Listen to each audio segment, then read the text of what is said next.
Welcome to the Private Practice Startup Podcast, where we help mental health professionals grow their dream practices and live a life they love. We chat with successful private practitioners, business coaches, and marketing experts, bringing you tons of practice building tips. We invite you to take advantage of our private practice paperwork and our signature marketing e-course. And we have a gift for you. This is the exact methodology we use to create our six-figure private pay practices and have helped many other therapists do the same. Go to privatepracticestartup.com and on the homepage, click the button to download a free copy of your dream private practice playbook. Now on to today's episode. Hey everybody, welcome back to another episode of the Private Practice Startup Podcast. I am excited to see where this episode goes because I was like almost getting a belly laugh before we even hit record. So we'll see where this semi-serious topic goes. It's a serious topic, but I'm sure Lambers is going to make it fun, enjoyable, and help us gain a lot of knowledge. We hope that you guys joined us last week as Kate and I talked about 3 things to do when starting a private practice. So for those of you starting or thinking about starting, this is a great podcast to talk about. We always get questions about this topic. So we hope that you enjoyed that episode and it brings some thoughts and awareness on how to get started in private practice and really fast track your way. So our topic today is when you and your clients' values clash. And our guest today is Lambers Fisher. He's a licensed marriage and family therapist who has counseled individuals, couples, and families from a variety of cultural backgrounds in various settings for over 19 years. Lambers' Diversity Made Simple trainings have equipped 10,000 helping professionals around the country. Lambers specializes in providing practical and shame-free multicultural awareness and diversity training that helps professionals feel encouraged and equipped to meet a greater variety of needs and avoid common cultural fears and pitfalls. So I'm really excited to welcome Lambers. But before we do that, let's just take a quick moment for our sponsor. Is managing your practice stressing you out? Try Therapy Notes. It makes billing, notes, scheduling, and telehealth a whole lot easier. Check it out, and you will quickly see why it's rated the highest EHR on Trustpilot with over 1,000 verified customer reviews and an average customer rating of 4.9 or 5 stars. You'll notice the difference from the first day you sign up for the trial. They offer live phone support 7 days a week. So when you have questions, you can quickly reach someone who can help. You are never wasting time looking for answers. If you're coming from another EHR, they make the transition really easy. Therapy Notes will import your client's demographic data free of charge during your trial so you can get going right away. Use the promo code PPS to get your first 2 months for free or try out Therapy Notes for free, no strings attached, including their very reliable telehealth platform. Make 2021 the best year yet with Therapy Notes. Welcome, Lambers. Thank you. It's good to be here. It's good to see you guys. Before we hit record, well, we were laughing, but we're talking about the vast differences of South Florida living or Florida living in the warm weather as opposed to very cold weather states. And you are from, where are you from? Share with the audience. Well, I'm from Chicago, but I'm currently in Minnesota, both cold weather states. So I am not experiencing anything you are down in South Florida. But the fact that we're not deep in the snow, we're all appreciating it, but we know it's coming. Yeah, very true. It's just a matter of time. Exactly. It's like us with hurricane season. You know, we kind of hold our breath, especially around August, September, and, you know, watch the news or not watch the news and, you know, see what's coming our way. And it's awful. Hurricane season's awful because it's like you're relieved it didn't hit you, but you know someone else is getting it. It's like the worst. It's this weird, like feeling grateful yet simultaneously like feeling really sad, you know? Indeed. So that's living here in the Florida. Well, I mean, many other states obviously are hurricane prone. So Lambers, how did you get into this field and then into this topic? Well, I got into the field of marriage and family therapy pretty straightforward, actually. Pretty early on, I grew up seeing a whole lot of divorce. My parents got divorced. I saw a lot of the families get divorced or just not stay long enough to get married or enough to get divorced. And when my parents got divorced, I think it was like maybe 4th grade, 5th grade, something to that effect. And I knew early on to say, I want to have a relationship that lasts. Let me scour all the relationships, family, close family, extended family, that I can find to try to figure it out. not seeing enough models of how to do it. And then eventually I realized, hey, wait, there's a whole career field called marriage and family therapy that can teach me how to do it.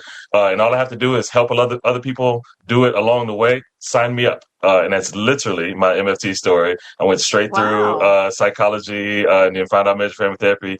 And I've been doing it for almost 20 years. So got a few months to be 20 years. And I love it ever since. So I've been married. Let's see, we've been together for 23, been married for 17. So still putting it into practice every day, not taking a single day for granted. And I love that I get a chance to help other couples figure it out as well, one day at a time. So yeah, I've been doing that for a while. The getting into the diversity space was a little bit different because I had no intention of ever doing that. I wanted to be a marriage and family therapist. I get to be a marriage and family therapist. I have no other desires. If I can do this till I'm 80 and then think about retiring, I'll be perfectly content.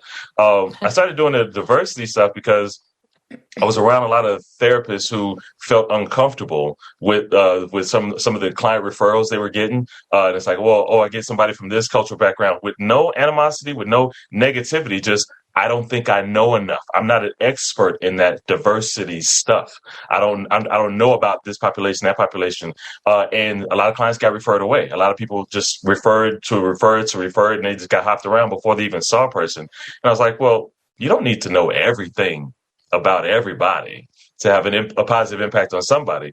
And starting off with, a little in-service and a little training, and then starting off with, okay, well, I don't know everything, but I know a few things that can help us at least get over that hump. And then it started to be a 1 hour training, then a 3 hour training, then a full day training.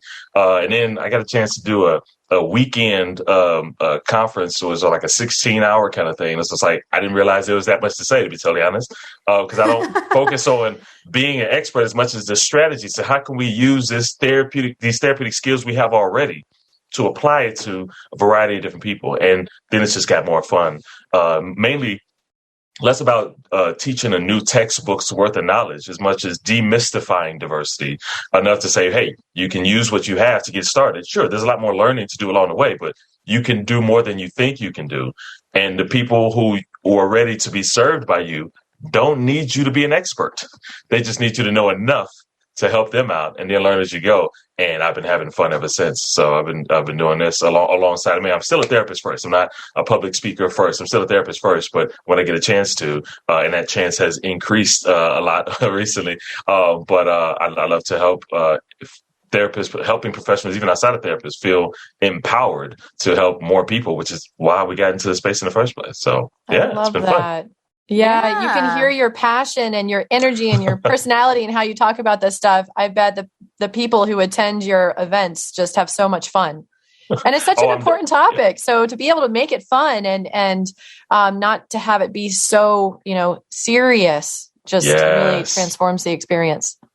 Yeah, and it's part of the fun that kind of makes it beneficial, because I have a personal rule where I wouldn't want to do a training I wouldn't want to go to. So I can't make it boring. It's like if I'm going to have you sit through a training, whether it be a 6-hour training or a 3-hour training, I have to make it personable. But it's really the relatable stories. Being a therapist has helped me meet a lot more people than I would meet in my personal life, and to be able to apply it, with all confidentiality intact, but be able to apply it to if you get clients from this background or this experience, and it helps people say, oh, real people. I can picture me with the clients that I have applying this or saying that or doing that differently. It's like, wait, it's okay if I say that? Oh, it's okay if I do this? What about this? What about that? And making it practical, making it interactive.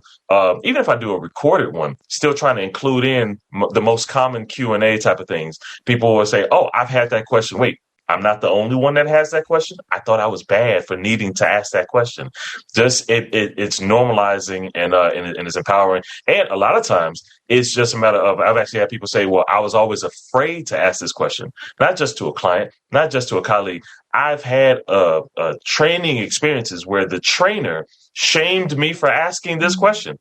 That just defeats the purpose. If we come to a training, we're trying to acknowledge our what we don't know and then try to learn. And so I offer not just fun and interactive experiences in my trainings, but also just that shame-free perspective that highlights, okay, you do know more than you think you know, which you can use immediately. And the fact that you don't know is more of a product of the fact that you haven't been put in experiences and environments to know. Now let's put a dent in that. Let's bring you up to speed a little bit, and then go out and learn some more. I don't teach everything you need to know. Yeah, so if I'm not taking on that responsibility, you don't make the most of it. And the best compliment I can ever receive is, hey, sorry, I got to leave early, like for a full day, 6-hour training. I got to leave a little bit early because I have clients I got to get to, and I got to get cross town for traffic. But I'm so glad I came. I have a few things that I learned today that I'm going to apply to my clients tonight. Like that practical, that real, not just theoretical or political or conceptual, but practical. And if we can do that, then our clients literally benefit immediately. And that's what makes it worth it. And that's what makes me coming back every day. Beautiful. Nice. Yeah, I love that. Let's just take a quick moment for our sponsor before we dive into the rest. If you're a private practice owner, this is for you. Running a business is just plain hard. Endless to-do list, employees to take care of, and your ever-present bottom line. So first of all, kudos to you for staying on top of it. I want to tell you about Gusto. Gusto built an easier and more affordable way to manage payroll, benefits, and more. They help over 100,000 businesses with tasks like automated payroll tax filing, simple direct deposits, free health insurance administration, 401ks, onboarding tools, you name it, Gusto made it easy. And they really care about the small business owners they work with. Their support team is attentive and helpful. And since money can be tight right now, you'll even get 3 months free once you run your first payroll. Just go to gusto.com/PPS and start setting up your business today. You'll see what I mean when I say easy. Again, there's that 3 months free. Go to gusto.com/PPS. So Lambers, share with us about that intersection where our own values might clash with our clients, and how do we continue to be helpful clinically, and maybe manage some of our own reactivity and that space. Yeah. No, it's one is just acknowledging that it can happen. It will happen. It often does happen. Nobody is exactly the same as their client. So this idea that rare time when your values may clash, it's common, whether you vote red versus vote blue, whether you have different faith beliefs. There's going to be differences all the time, every day. The question is just whether it's an active part of the session, whether it comes up, whether it's a relevant difference, and to what impact it may have. You may have a client who prefers to smoke and you don't. Ooh, it's a value change. But unless they're asking to smoke in your office, you let that go because it's not a deal breaker. When we highlight those type of things, we realize, I don't have to let every difference be a deal breaker. I mean, I have to refer out. And so if we have it on the spectrum, okay, some differences don't faze me, don't faze my client. And then we increase that spectrum. It's like, this one is more relevant. This one is more relevant to our interactions. But once we realize that, we can say, well, why is it relevant? The only reason why it has to be relevant is not I can't exist in a place where we are different. Is it going to stop your ability to understand me, therapist? Is the difference between me and you going to stop you from supporting me, stop you from helping me figure out what's best in my life? And if the therapist is on that same page too, it's like, if we have a difference, but I can understand you anyway. I can still support you anyway. Matter of fact, I can highlight the fact that I don't have to live your life. I don't have to be in your space. With the decision, my goal is to help you make the best decision possible for your life, not the decision I would make if I were you. Not the decision that I don't vote the same way as you, but you're voting based on what you want for your community, in your household, in your family. Great. I hope you get the outcome you're looking for. Yes, at the end of the day, I might vote differently because I'm hoping for something different, but I'm helping you choose what you want to choose. And whether we think of faith beliefs or cultural, political beliefs, or even social, even recently, like vaccination beliefs, right? Yes, exactly. You're not vaccinated, and your client is everyone who's not vaccinated, blah blah blah, like managing all that stuff. You know what I mean? Exactly. And in the same idea, that they come looking for a safe space to express their hopes, their dreams, their fears, their concerns. And I have to be able to say people on both sides. I say both sides, but it's not just two sides. It's multiple sides to say, I can see how you feel so strongly about this. I may feel similarly. I may feel differently, but that's irrelevant in that space. I can see how you want to keep your family safe, and this is the way you feel you need to do it. How's that working out for you? Are there any barriers? How are you going to overcome those barriers? You are not living with me, so I don't have a stake in that game. And when I can have that healthy separation. I mean, so it's taking differentiation to a whole different level from a therapist client standpoint, but to be able to say, I can have a healthy separation and say, my goal is to help you live your best life without feeling the pressure of a lot of times people will say, well, how can, if I support them in their beliefs, then doesn't that mean I'm less strong in my faith or religious or vaccination belief? Doesn't that mean I'm kind of settling or something? It's like, well, no, you do what's best for you. Support them doing what's best for them. I think of it, since I see more couples than anything else. Think of it like a couple scenario. When I'm helping a couple overcome a barrier and helping them try to figure out what's the best way. And we're considering multiple different possibilities. And in the back of my head, I know that when I've experienced that in my marriage, this is what my wife appreciated, that when I learned how to say things a certain way, do things a certain way. And so of the many possibilities that we talk about, I slide that one in there, thinking in the back of my head, I know this. This is going to be the one that it changed everything for me. It's going to change everything for you. And they hear that amongst the many possibilities, and they say, yeah, no, that's not going to work. And both of them share that. There's like one says, nah, that's not going to work. Nah, I would hate it if you did that. Oh, I would hate it if she did that. And so I have to recognize my best way may not be their best way. Matter of fact, the way that they choose, they get to the end of the choices. You know what? I think I would appreciate it if he did this, if she did this. And they're like, oh, that would be great. And I'm thinking, if my wife did that, I would hate it. She would hate it if I did it. It's like, wait, are you sure? Are you sure that's what you? And they're like, oh yeah, thank you, Lambert, for helping us get to that point. We appreciate it. And I'm like, it broadens everything out. My goal is to help them live their best life. So the differences between us don't have to be deal breakers because I'm helping them live their best life. And it levels the playing field, which I can go into anything, any difference between us, and to say, oh, when we clash, I can still help them live their best life without it being pressure for me. And when they receive that from me, when they see, oh, I'm not quite sure where he stands. Some things I may be able to guess on and be right. Some things I'm not quite sure. But it doesn't matter when I walk into this room because Lambert can support me. No matter what. It's great when you have things like the day after the election and it's like, well, I'm not quite sure. This is tense. Can I say this? Can I say that? And it's great when clients come in, and I know for a fact, some of my clients voted on one side, some of my clients voted on the other side, and when they walk into that room, it doesn't matter because they know I'm still going to say, so how are you doing? So let's pick up where we left off. Not, is it okay if we voted the same, can we not talk about that? No, in that space, it doesn't matter whether we're similar or different. I'm here for them.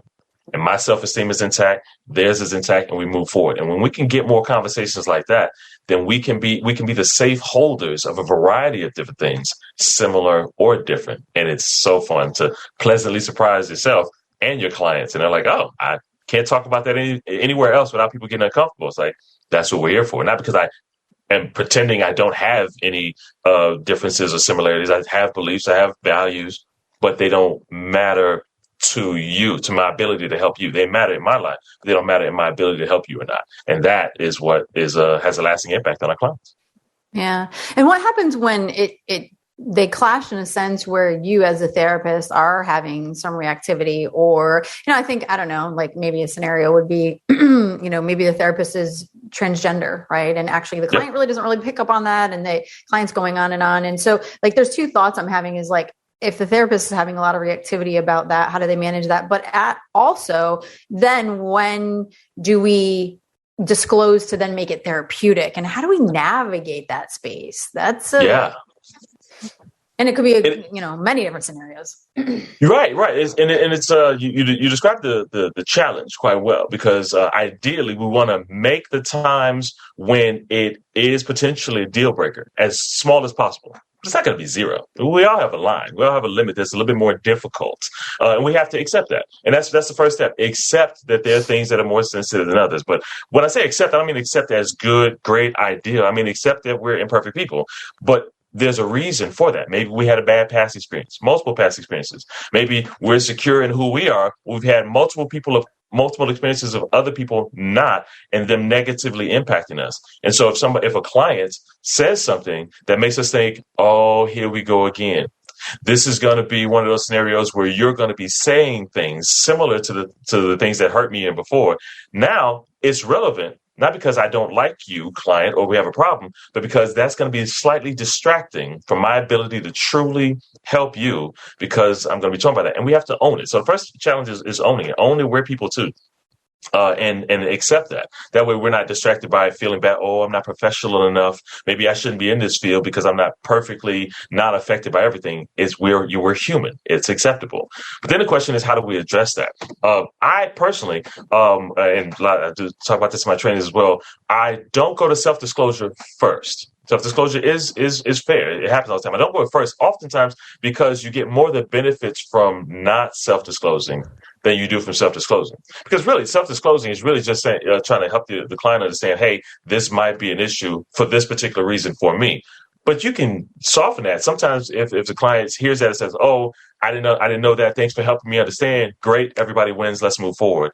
Or it can be, oh, I didn't realize you had this barrier. There might be other barriers. Maybe I shouldn't be coming, and you weren't trying to communicate that. And you can mitigate a lot of that by softening it when you throw it out there in a some people sense. Some people who hear what you just said feel uncomfortable. Me last week. Some people hear what you said and they get a little bit, they're not quite sure what you mean by that. A client I saw last week, you're including yourself in some people and throwing it out there and helping the client understand the impact their statement or actions or beliefs may have, with the goal not being to make you feel better. Self-disclosure, it could go either way. It could be interpreted either way, as opposed to, oh, you're still trying to help me, therapist, by letting me know something I might not have known. And what they say determines what you do next. If they say, oh, I never thought about that. Really? People think that? Yeah, actually you do. And it becomes a psychoeducation kind of thing. You can normalize that and they can say, oh, well, I don't want to have that impact. What can I do differently to change that? How can I express myself, but in a way that has the least negative impact? And it still becomes beneficial. And you didn't require a joining in with a certain group in order to do it. You didn't require further distancing yourself. But then they also could say, yeah, I know, and I don't care. And you have to be prepared for that. And then you have to say, well, has that negatively impacted you? You're knowing that you're negatively impacting people and don't care. What is it that you feel so strongly about that you would say this or do this despite the negative impact? Has it made you lose any relationships, lose any jobs? Has it impacted anything? And so you're still helping them own the impact of their actions and hopefully reduce the negative impact in even their owning of the actions and choices. And at the way end of it, it's if no matter what you say, you can't put a dent in it, and you know that they're holding firm to a certain belief, a certain stance is triggering something internally, then you may have to refer elsewhere. Not because they're wrong, not because they do anything bad, just because there's something that is difficult for you to get past. And that's when self-disclosure might be beneficial. Because the same thing that we're never supposed to say in an intimate relationship, it's not you, it's me.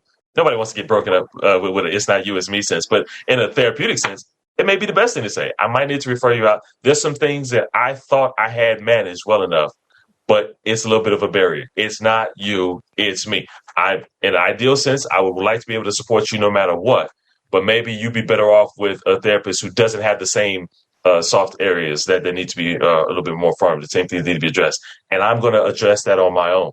So I'm not referring you out because you did anything wrong, you did anything bad, but I'm doing this to, I'm help, whether we continue is to help you. If I refer you, it's my last help to you.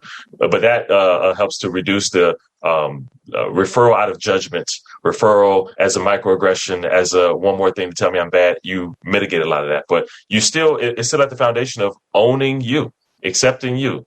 You can do a lot without having to be the same. And even when things get a little bit tense, things can still be salvaged, and the client can appreciate, oh, well, thank you for helping me increase my awareness of things I didn't know before. And you don't have to be an expert. They don't have to be an expert, and everybody wins. Mm.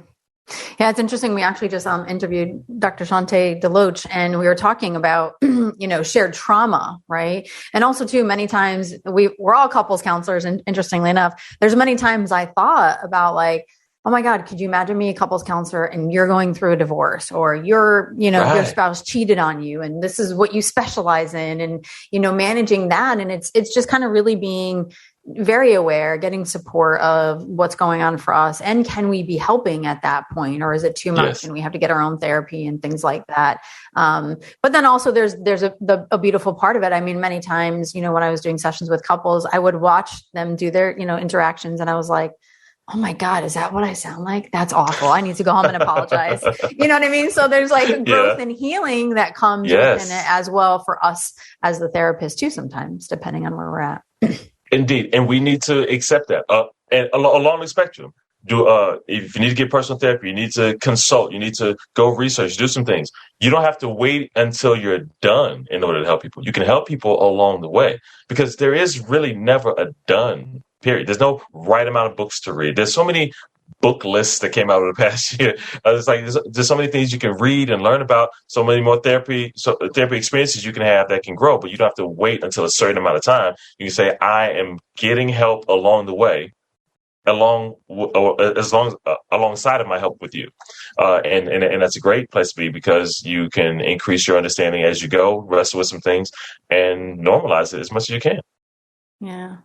Anything else on this important topic that you feel is an important highlight when, our values are clashing with our clients? A lot of times, the other thing that can be beneficial is when there's actual confrontation. A lot of times people say, well, if I know we have this big difference up front, should I say it? Should I not say it? Because, and there's no real set rule. I know a lot of people, self-disclosure up front. Hey, nice to meet you. My name is John. By the way, I want to acknowledge we come from different cultural backgrounds. And it's like, and some people welcome that. Cool. Get the elephant in the room out of the way and demystify. Other people say, I don't care. Is this a thing for you, therapists? Are you uncomfortable? It could go either way. And it's kind of hard to have a set rule that meets for everybody. So I definitely support people coming up with their own rules, as opposed based on whatever you feel comfortable with. But regardless of whether you go for upfront or as needed, I'm always a fan of being ready to respond if there's a belief of some uncomfortability from the client. It's one of those kind of things where you look for a sign, increase, whether it be verbal or nonverbal, that, they were active before and then they got quiet. They were more engaged and then they got a little more reserved or withdrawn. It's like, hey, was it something I said? If sometimes people say, well, hey, what were they waiting for? A special invitation? Yes, exactly. That's exactly what they're waiting for, because a lot of times people feel uncomfortable addressing things on sensitive topics. They've gotten burned from it. And us being willing to lead as professionals to say, hey, is there something between us that's making it difficult? And you might be inviting them to say, well, I wasn't going to say anything, but when you said this, it made me feel that. And that can be a great opportunity to say, hey, thank you for telling me. Thank you for telling me you offended me. Yes, because if you didn't tell me, I would have known. And it gives me an opportunity to own that and say, my apologies. It's not what I intended. But my intention isn't the only thing that matters. I want to give you a better positive experience afterwards. I want to show you that you didn't waste your breath. It wasn't in vain. I can own that. And the fact that you can see that my self-esteem is intact enough to receive your hurt and still be willing to help you, that is a healing experience that can help them feel comfortable sharing the next thing when it comes up, if there's a next thing, or maybe for someone else. You don't be afraid to own the hurt, because we're helping professionals. Our goal is not our intention is not to hurt, but that doesn't mean we can't unintentionally step on somebody's feet. I view this in a couple sense. Again, it's almost like, you have a big, Shaq size, husband, and half the size of him wife type of thing. And he goes to give her a hug, and she's like, you're squeezing me. It's like, no, actually I'm not. I'm just hugging you. It's like, yeah, your hug feels like a squeeze. His intention doesn't matter. It's how it's received. And a lot of times, if we can acknowledge that, we don't have to be defensive about our intent. We just have to be aware of how we were being received. Then it demystifies a lot. We don't have to react. No, I didn't. That's not what I intend to. You're trying to tell me about me. It's like, nope, we can waste all of that breath. We can just skip it and say, oh, that's not how I intended to come across. But thank you for letting me know. I'll modify my hug so that it doesn't feel like a squeeze. And I'll learn. And I won't even make you responsible for teaching me. Thank you for letting me know. I'm going to learn a few things in between sessions to reduce that, so you don't have to be my tutor for how to do it. I'm going to learn on my own. As the more we have our professional self-esteem intact, we can improve our relationships in many different ways. Yeah. And I love that you highlighted really how we show up and how we respond, especially when there's conflict or difficult situations, can create healing for so many of our clients. And sometimes it's even in those moments that's even more powerful, right? Yeah. When you're having a conflict with your therapist or a values clash or whatever it is, how we show up in the room, the impact that can have. Exactly. It can be even stronger than it was before. because you overcame something together, and you can build that trust and that professional relationship even more. Very, very powerful. Yes. Well, thank you so much, Lambers, for being here today. What do you want Startup Nation to take away from your message? Primarily that multicultural awareness and diversity isn't a specialty. Every client is a diverse client. There's no client. Everyone who you feel is similar to you is similar to you in a lot of ways, but also different in many ways. So if any people who you feel like are different from you are different, but you probably have some similarities too. So if we recognize that every client is a diverse client, then we can all be improving in our multicultural awareness and diversity, shame-free, no minimum standard, just enough to understand and empathize with the person across from you and to get better at it every day. And the rest is one day at a time. Awesome. And I know that you have a gift for our audience, or a worksheet. What is that? That's a worksheet collection. A lot of times after my trainings, a lot of people look for extra things they can do, kind of homework assignments or things that they can do to improve, to keep the conversation going. And so I just offer a free worksheet collection, various ways to improve our self-awareness. And people say, hey, I never thought about that before. I didn't even know myself in that way, not as much as other people do.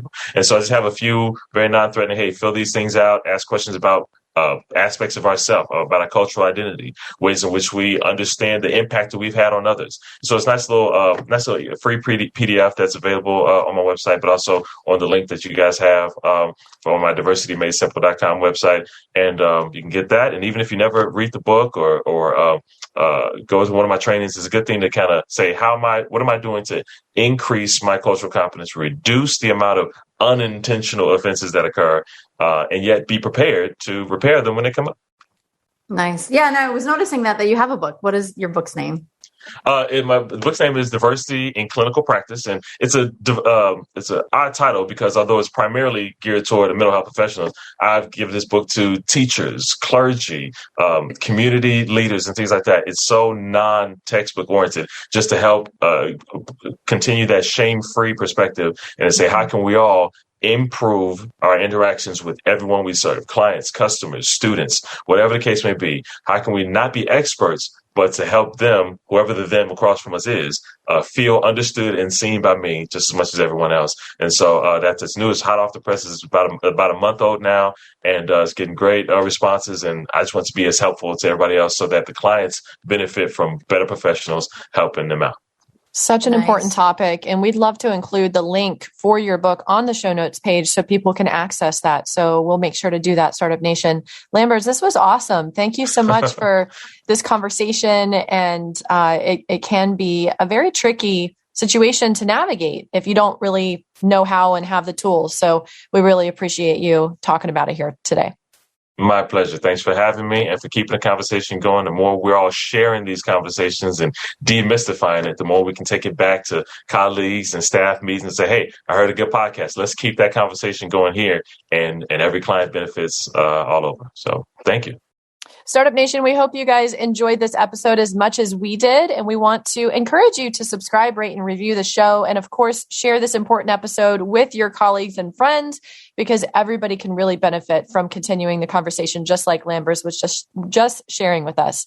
And I want to take a moment to do our Startup Nation superhero shout out for this episode. This actually comes from Shakti Art, which is the Instagram handle. And they say, I started listening to this podcast from the beginning, and I'm so prepared to go off on my private practice on my own now. Every episode has been so helpful and doesn't have any unnecessary fluff. Really appreciate all the hard work that's gone into your podcast. Well, we are here cheering you on every step along the way, and we hope you have a very successful private practice journey. And Startup Nation, we hope you enjoyed, and we will see you on the next episode. In the meantime, stay inspired. Take care, everybody. Thanks for joining us on The Private Practice Startup. Visit theprivatepracticestartup.com for awesome resources, free trainings, attorney-approved private practice paperwork, and so much more.